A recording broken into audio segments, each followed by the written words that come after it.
Hi, everybody. It's Jay, and I am back in the booth with you for another sneak peek video preview for this week's new release here on Say with Jay. This week, our new release is Christmas Dreams. It's the fourth book in Jessie Gussman's Mistletoe Meadows Christmas Sweet Romance series, and I've got more about the story and a live preview reading for you in just a moment. But as we like to do around here, Jessie has written a dish into her story, and we thought it would be fun for me to make it for you here today in a segment we like to call Cooking with Jay.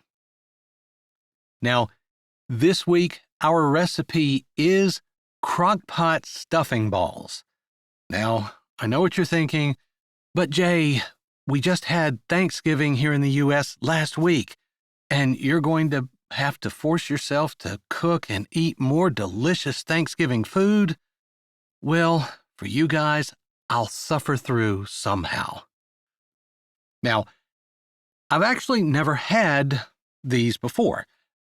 I mean, I've had stuffing, of course, or dressing, if that's what you call it where you are.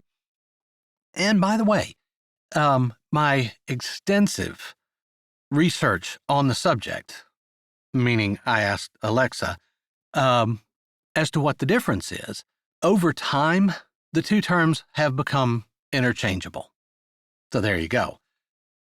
Regardless of what you call it, where you are, this recipe is pretty doggone delicious, and it is really simple to make. So for your next family gathering, if you need a quick and easy side dish that's gonna fit the bill and make everybody happy, this could be the one. Now, as always, don't worry about trying to capture the ingredients or the directions in real time. They'll be listed in the description of this video down below.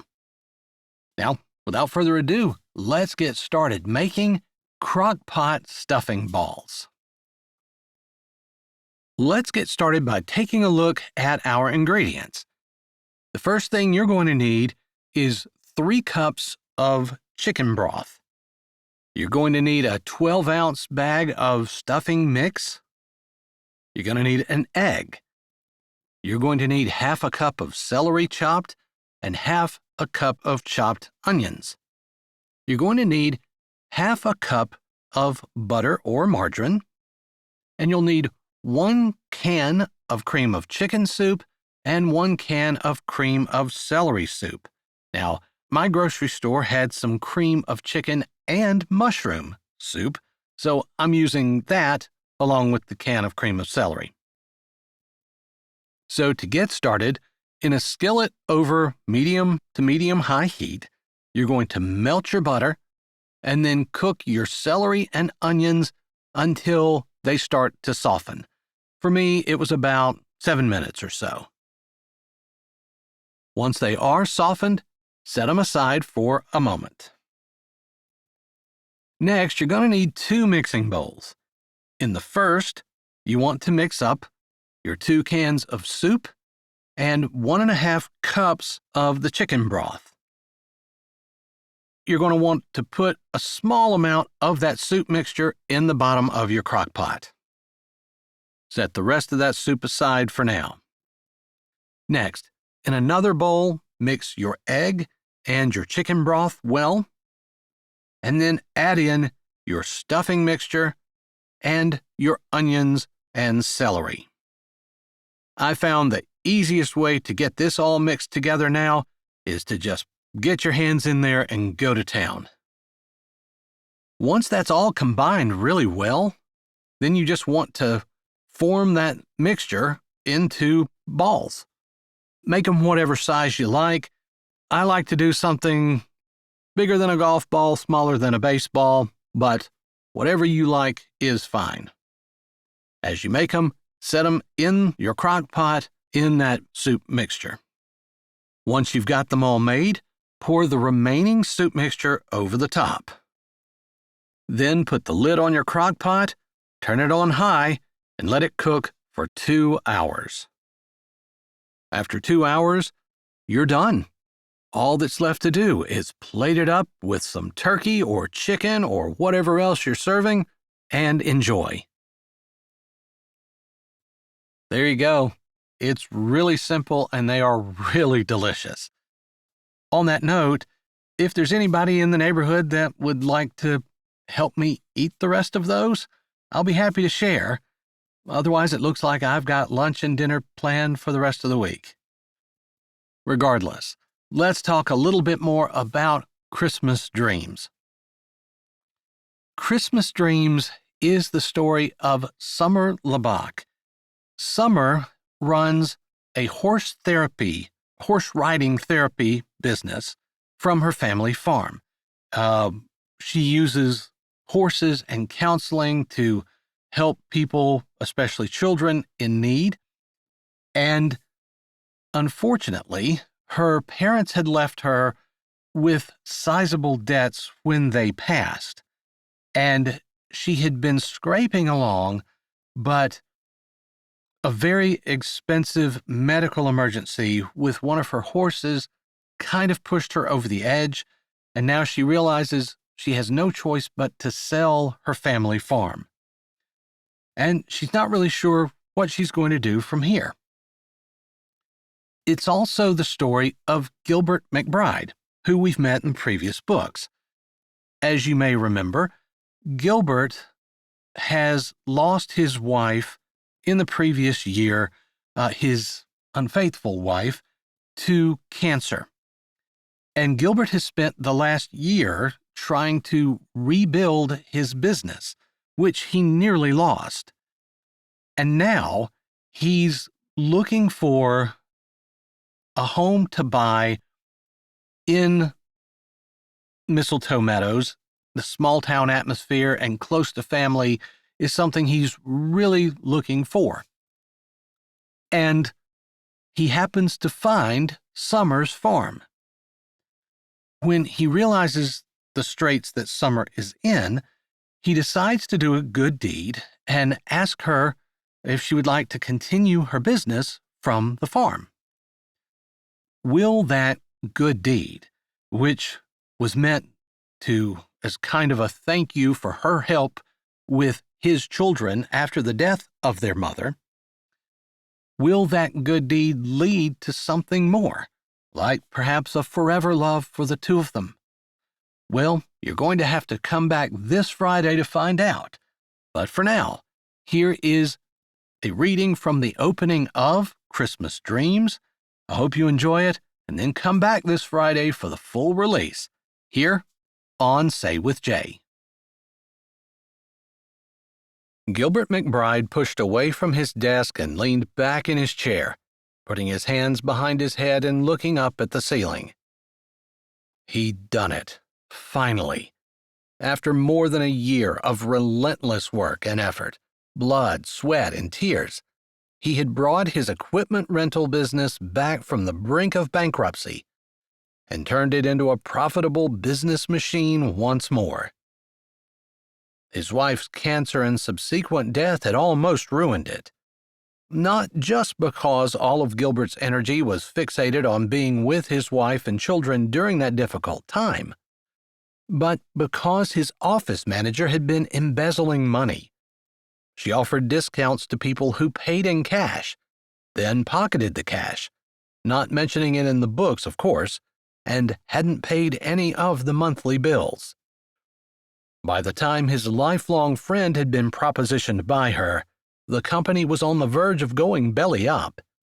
That was just about the time that Gilbert's wife had died. That was Christmas, 1 year ago.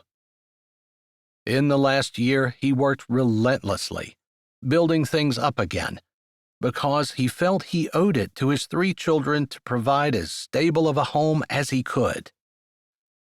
Granted, in the last year, he hadn't been around much, but they had been well taken care of by his mother, who had raised 6 children of her own, and could certainly handle 3 more. It was true he felt guilty, but he also felt like he had no choice. If he was going to be a good father and provide for them, he had to do something to save his business, and it was going to have to be radical, and he was going to have to be all in. But he knew if he put a whole lot of effort into it and gave himself a year, he could get the ship righted. And then once that happened, he would have time to spend with his children again. The profit from last month would enable him to have a sizable down payment to put on a house. They could move out of his mother's place, and he and his children would become a family again. He hadn't wanted to do it that way, but he hadn't seen any other way to save the business and his family. Losing the business would have meant being in debt for the rest of his children's childhoods, and he hadn't wanted that stress on his family. Losing their wife and mother had been enough. He knew that there were people who criticized him for not being there for his children after their mother's death.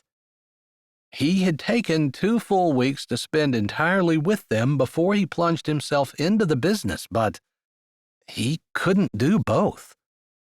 And while his children were more important than any business, he also was commanded to be the provider for his family.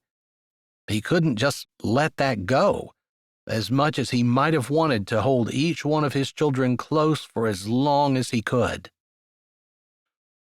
His phone buzzed and he sat up, grabbing it from off the desk where he'd set it, and saw that it was his realtor calling. He'd put in a request last week for a farm, preferably one that could raise horses, since the therapy riding that they'd done seemed to make his children happy. And he wanted it in the general area where his mother and siblings lived in Mistletoe Meadows. Ideally, he had told his realtor, he wanted to be moved in by Christmas. Considering that it was currently October, he thought he might have been a little bit demanding, but in his experience, it was best to say what he actually wanted, rather than settling. Who knew? Maybe the Lord would open the door and see fit to bless him and his children with the perfect location. "Hello," he said, standing up out of his chair and walking around until he stood in front of the window, looking out on the buildings of Harrisonburg, Virginia. It was a nice town, but bigger than what he was used to, and there was no need for him to stay, now that the business was in hand. He could go back to Mistletoe Meadows where he really wanted to be. "Gilbert, I'm so glad I caught you. You know what a tight market we're in right now, and I told you when you gave me your dream list that more than likely we'd not be able to find anything, but I am very pleased to inform you that I have advanced knowledge of a farm, just like you asked for, coming onto the market. It should be listed later today or tomorrow at the latest, and it's currently being used as a horse therapy facility, so horses are definitely a centerpiece." "Just like I requested," he said, feeling very satisfied. He put a hand on the wall and leaned against it, looking off at the brilliant blue October sky. "You can send me the information, but I trust that you found what I wanted. I'll go see the property as soon as you can arrange it, and I'll come prepared to make an offer on the spot." He had everything lined up and did not intend to dilly-dally around. He wanted to get his family back together. He didn't want to bring his children back to Harrisonburg, putting them back in school there, when he knew he was going to be moving them and wouldn't have time to be mom and dad while he rescued his business. So they had spent a lot of time at his mother's house. It was also good for the kids to be out in the country where they could run versus around the townhome that his late wife had preferred. That had already sold, which is what had given him the money to help bring his business back in the black, and eventually what had enabled him to get the down payment for the farm he intended to purchase. Still, the downside had been that he hadn't been able to have his children with him since he'd been sleeping in the apartment above the shop. except on weekends and occasionally during the week when he was able to make the drive to Mistletoe Meadows. I've already done it. I have us scheduled for a showing tomorrow morning at 9 a.m. If that doesn't suit, I can reschedule. Just let me know. That's perfect. He made a mental note to talk to his new office manager. The man had come highly recommended, and Gilbert intended to oversee everything. He had no wife to get cancer or, before that, to cheat on him. His lips pressed together. No one knew about that. He hadn't told a soul about the letter that he had found that changed everything between his wife and him. All right, I'll see you bright and early tomorrow morning, she said before they said goodbye and hung up. He texted his office manager immediately, letting him know that he would be in late in the morning, if at all. Hi, this is Jay, and thanks for listening. If you're ready for another great audiobook, here's one we think you might like. Or check out the playlist with all our latest releases. Don't forget to subscribe to Say with Jay, give this video a thumbs up, and tell us what you liked in the comments.